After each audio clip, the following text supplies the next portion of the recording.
Hello guys, my name is Alka. Welcome again to your channel Yutika Study Solution. Guys आज हम देखेंगे video number 7। इसमें हम cell of a machinery देखेंगे कि कैसे हम मशीनरी को सेल करते हैं और फिर उसका जो भी एडजस्टमेंट है या उसकी एंट्री बुक्स ऑफ अकाउंट्स में कैसे करते हैं। तो आइए इस वीडियो को स्टार्ट करते हैं। हम क्वेश्चन पढ़ते हैं। A company on 1st January 2008 purchased old machinery that is 45,000, immediately spent 5,000 on its repair and establishment. Company sold this machine on 1st July 2010 for 20,000. Prepare machinery account for 3 years by calculating depreciation at 10% और RBM आपको use करना है। तो चलिए machinery account बनाते हैं। Machinery account हम heading डाल रहे हैं। सबसे पहले टोटल हमारे पास यहाँ पे 8 कॉलम्स बनेंगे। डेट, पर्टिकुलर्स, JF, अमाउंट, फिर date, particulars, JF and amount. ठीक है गाइस, इसको बहुत अच्छे से आपको नीट एंड क्लीन बनाना है क्योंकि स्पेसिमेन पे भी या फिर फॉर्मेट पे भी मार्क्स रहते हैं। तो अगर आपको क्वेश्चन बहुत टफ लग रहा है और आपको लग रहा है ये तो बिल्कुल भी नहीं बनेगा, तो भी आप एटलीस्ट 1 ईयर का ही बना के आप कम से कम स्पेसिमेन भी बनाएंगे तो at least you will get some marks. Okay, तो मशीनरी अकाउंट बना रहे हैं हम। सबसे पहले हम बात करेंगे कब इसने कंपनी ने परचेज किया। 1 जनवरी को इसने कंपनी ने परचेज किया। टू कैश अकाउंट लिखेंगे। ठीक है, कब मशीनरी इसने परचेज किया 45,000 की और 5,000 एक्स्ट्रा उसकी और उसको अच्छा करने के लिए उसने रिपेयर में लगाए। तो हमको उससे कोई मतलब नहीं, हम इन दोनों को ऐड कर देंगे क्योंकि ये पैसा भी हमारा ही लगा है। तो 50,000 की टोटल मशीन है। ठीक है, अब कंपनी क्या कर रही है आगे की लिखा है कंपनी इसको सेल करी। कब सेल करी? 2010, मतलब 2008 में इसका कोई भी रेलेवेंस नहीं है। क्या करना है? मशीनरी अकाउंट बनाना है। कितने? इस साल के लिए, 3 साल के लिए। तो हम क्या करेंगे, पहले तो इस ईयर का क्या कर देंगे, क्लोज डाउन करेंगे। कैसे? Bye depreciation. कितने ईयर्स का है बच्चों? 3 ईयर्स का। कितना परसेंट लगाना है? 10%। 50,000 का 10% कितना होता है? 5,000। सिर्फ एक ज़ीरो हटाना है और कुछ भी नहीं करना है। बाय बैलेंस कैरिड डाउन, इन दोनों को सब्ट्रैक्ट करेंगे, 45,000 आ जाएगा और यहाँ आपका 1 ईयर कंप्लीट। अगर आप इतना क्वेश्चन भी बनाते हैं तो भी आपको इसके मार्क्स मिलेंगे। तो आप क्वेश्चन देख के बिल्कुल भी नहीं घबराएं। स्टेप मार्किंग रहती है अकाउंट्स में, डरने की कोई भी बात नहीं है। 50,000 हियर विल बी 50,000। ठीक है, अब देखिए यहाँ पे हम 2009 में आते हैं। जनवरी 1 में हम क्या करेंगे, इस बैलेंस कैरिड डाउन को ब्रॉट डाउन करेंगे।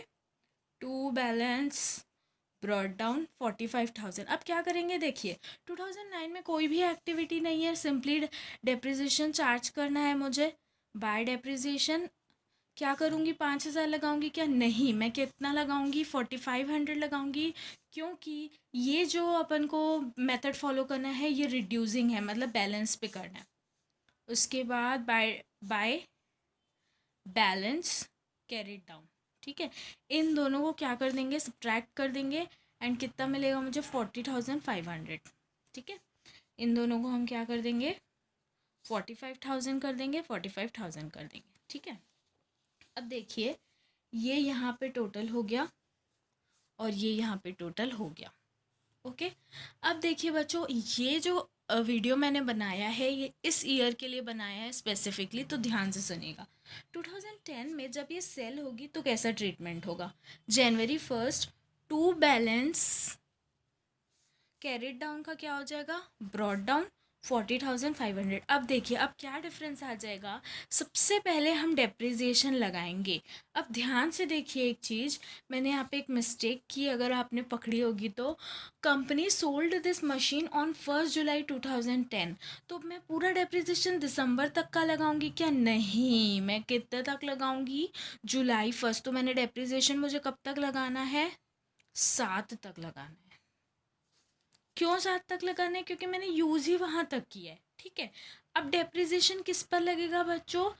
4050 पर। ठीक है, तो मैं आपको इसको और अच्छे से समझाने के लिए वर्किंग नोट्स बना के बताती हूँ।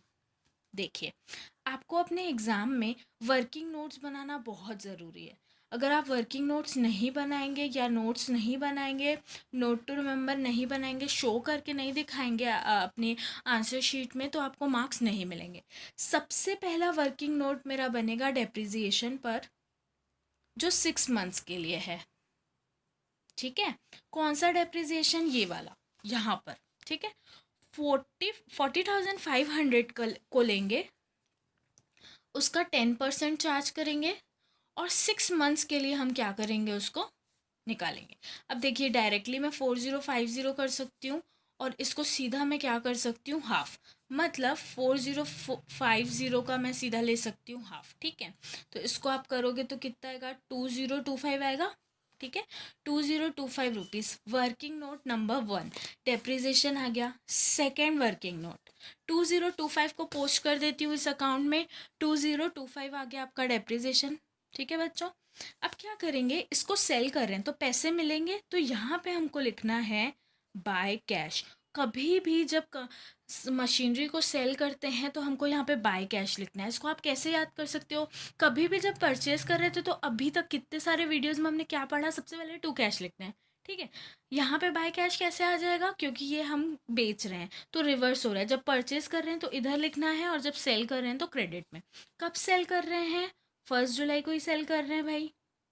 ठीक है, 2010 नहीं लिखना है, 1 जुलाई भी लिख सकते हो। बाय कैश कितने में दे रहा है, देखो 20,000। ठीक है, अब हमको यहाँ पे क्या करना है बच्चों, यहाँ पे हमको निकालना है प्रॉफिट एंड लॉस। तो प्रॉफिट एंड लॉस निकालने के लिए हम 31 दिसंबर में ही प्रॉफिट एंड लॉस निकालेंगे। तो हम लिखेंगे प्रॉफिट एंड लॉस, या तो यहाँ आएगा अमाउंट या यहाँ आएगा। अब देखिए कैसे अमाउंट निकालेंगे। सेकेंड वर्किंग नोट में बता रही हूँ, मैं क्या बता रही हूँ आपको, मैं क्या आपको बता रही हूँ, calculation of profit and loss on machinery. मैं आपको एक ही क्वेश्चन करके बता रही हूँ, आप ध्यान से समझेंगे तो आपको आराम से समझ में आएगा। सबसे पहले हम लिखेंगे कॉस्ट ऑफ एन एसेट। सबसे पहले हम ये लिखते हैं कि हमारी मशीनरी कितने की है, 50,000 की। ठीक है, इस 50,000 में हमने डेप्रिसिएशन चार्ज किया है बच्चों।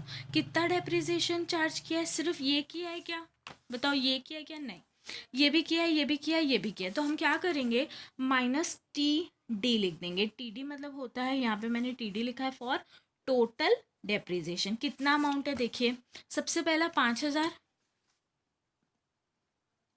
सेकेंड डेप्रिसिएशन कितना है 4,500,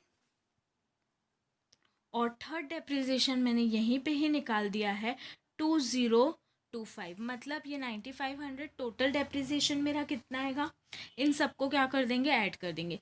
9,500 2025 हमको ये दे रहा है 11,525।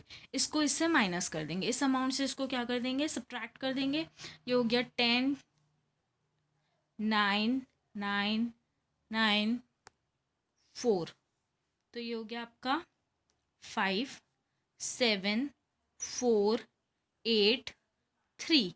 ये अमाउंट मेरी क्या आएगी बच्चों, ये जो अमाउंट आएगी ये आएगी या प्रॉफिट या लॉस। ठीक है, अब देखिए, अगर सपोज मैंने यहाँ तक इस चीज़ को 38,475 तक किया तो ये प्रॉफिट एंड लॉस आएगा क्या, नहीं, ये एक्चुअली बैलेंस आएगा। प्रॉफिट एंड लॉस आएगा अब जब मैं कैश से उसको माइनस करूँगी। समझ में आ रहा है, ये कैश मेरे को मिल रहा है, सामने वाला पर्सन मेरे को कैश दे रहा है, तभी मैं प्रॉफिट एंड लॉस निकालूंगी। तो टोटल मेरा प्रॉफिट एंड लॉस कितना हो जाएगा, 18,475। इसको मैं फिर से एक्सप्लेन कर देती हूँ। कॉस्ट आपका ये 50,000 था, जो हमने मशीनरी खरीदी थी वो, इन दोनों को मैंने ऐड कर दिया। उसके बाद मैंने क्या किया, इस 50,000 में इन तीनों अमाउंट को क्या कर दिया, एडअप करके इससे माइनस कर दिया। जितना मुझे मिला बैलेंस उसको फिर मैंने कैश से माइनस किया, और अभी हमारे पास ये है प्रॉफिट और लॉस। ठीक है, अब देखिए यहाँ पे मुझे ये बताना है प्रॉफिट एंड लॉस 18,475 या प्रॉफिट है या लॉस है। ये लॉस है। ठीक है, लॉस इसीलिए है बच्चों क्योंकि हमको 50,000 की मशीनरी 20,000 में बेचनी पड़ रही है, जिसकी एक्चुअली कीमत 38,475 है। ठीक है, तो ये लॉस है। तो यहाँ पे मैं लिखूँगी लिखते बाय PNL ये हैं, बट ब्रैकेट में आप मेंशन कर सकते हो कि ये एक लॉस है। यहाँ पे हम लिखेंगे 18,000, अमाउंट देख लेते हैं 475, ठीक है। और हम इन दोनों को क्या कर देंगे, वाइंड अप कर देंगे। तो गाइज़ यही मेरा आज का वीडियो था। ये क्वेश्चन थोड़ा सा कॉम्प्लिकेटेड है, अगर आपको एक बार में समझ में नहीं आ रहा है, it's okay, it's completely all right. आप इसको फिर से देखिए, 2 बार इस वीडियो को देखिए, पॉज करके देखिए, और साथ में मेरे इस वीडियो के चलते आप बनाते जाइए। आप सिर्फ सुनेंगे तो आपको समझ में नहीं आएगा। स्कूल्स अभी तक नहीं खुले हैं, बट हमारी पढ़ाई अभी भी नहीं रुकनी चाहिए। इसीलिए हमारा जो चैनल है वो इतनी मेहनत कर रहा है ताकि आपको अच्छे से गाइडेंस प्रोवाइड कर सके। तो आप भी प्लीज़ कोऑपरेट कीजिए हमारे साथ। Thank you so much for watching this video.